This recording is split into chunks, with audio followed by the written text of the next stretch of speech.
It's Monday, December 18th. This is The Gateway. I'm Wayne Pratt. Rent is increasing in the Midwest while hikes have slowed in other parts of the country. Some analysts say high demand and limited supply is driving up prices, and that concerns affordable housing advocates. The rent is too damn high. It has been for a long time, and it's even more extreme since the first few years of the pandemic. Analysts also say high mortgage rates are keeping more people in the Midwest rental market, leading to higher rental costs. The Midwest Newsroom's Kayvon Mansouri has more on how residents in this part of the country are being squeezed when it comes to paying rent. Data analysis from realtor.com shows the Midwest region saw the highest growth in median rent nationwide over the past 6 months. The median rent for a two-bedroom apartment among cities St. Louis, Kansas City, Omaha, and Des Moines is $1,345, according to the site. High mortgage rates, demand for housing, and the region's affordability are all part of the cause. Hannah Jones is an analyst with realtor.com. When the supply is limited and the demand is high, that means the prices are going to continue to accelerate. Jones says Midwestern tenants may see a slight drop in rent in 2024 as production of new housing construction completes. For the Midwest Newsroom, I'm Kayvon Mansouri.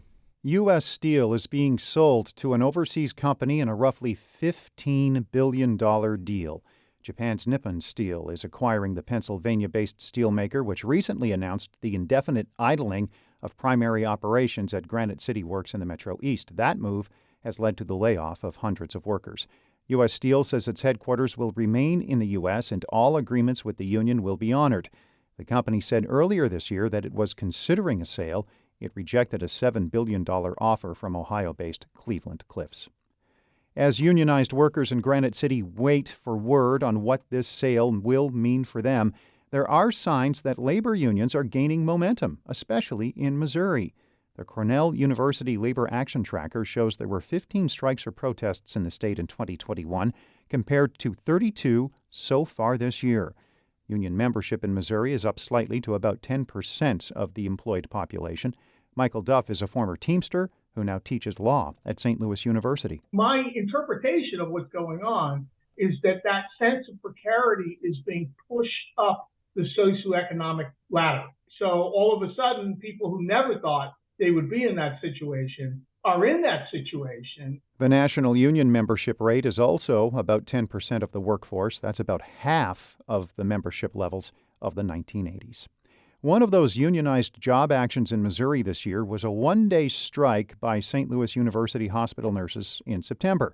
Now, they are planning a two-day job action next week. The union has notified SSM Health the strike will run from the morning of December 27th to early on December 29th. The nurses say management has not seriously considered proposals for job outsourcing. The union is calling for more full-time nurses to address a staffing shortage. The contract between registered nurses and SSM Health expired in June.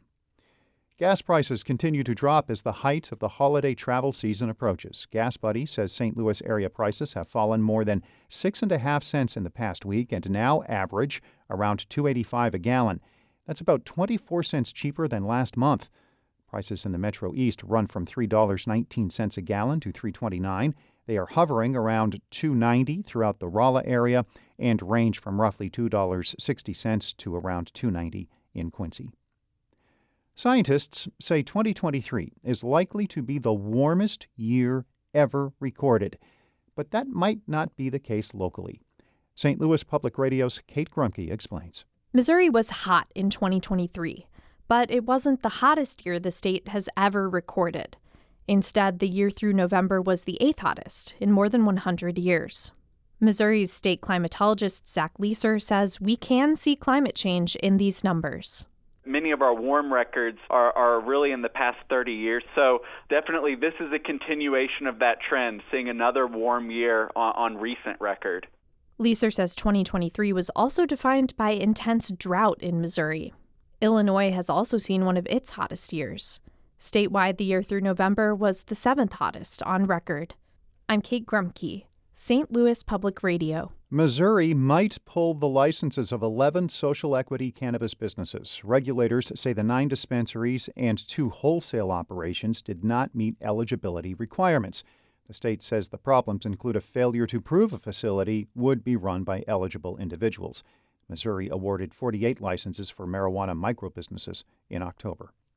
Missouri Attorney General Andrew Bailey is involved in a high-profile dispute between Elon Musk and a media watchdog group critical of his handling of the social media platform X. St. Louis Public Radio's Jason Rosenbaum has more. Bailey is investigating whether Media Matters for America fraudulently solicited donations from Missourians when it published articles about how ads appeared next to anti-Semitic and pro-Nazi content. Bailey calls Twitter a haven for free speech. I'm concerned that there may be entities that will lie, cheat, and steal to take that freedom away from us. University of Missouri School of Journalism professor Jared Schroeder says Bailey may not get documents from Media Matters because of laws protecting news outlets. That would make it extremely difficult for him to succeed in gathering this information. Media Matters pointed out that X hasn't disputed the facts in its articles. I'm Jason Rosenbaum, St. Louis Public Radio.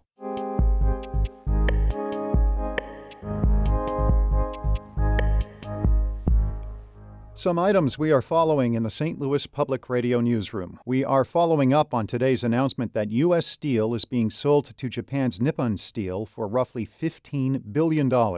At this point, the impact of the deal on Granite City Works is not clear.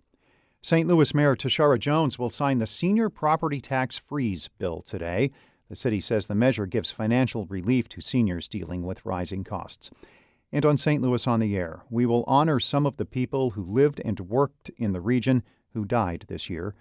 St. Louis on the Air starts at noon on St. Louis Public Radio, which is a listener-supported service of the University of Missouri-St. Louis. Theme music by Ryan McNeely of Adult Fur. I'm Wayne Pratt.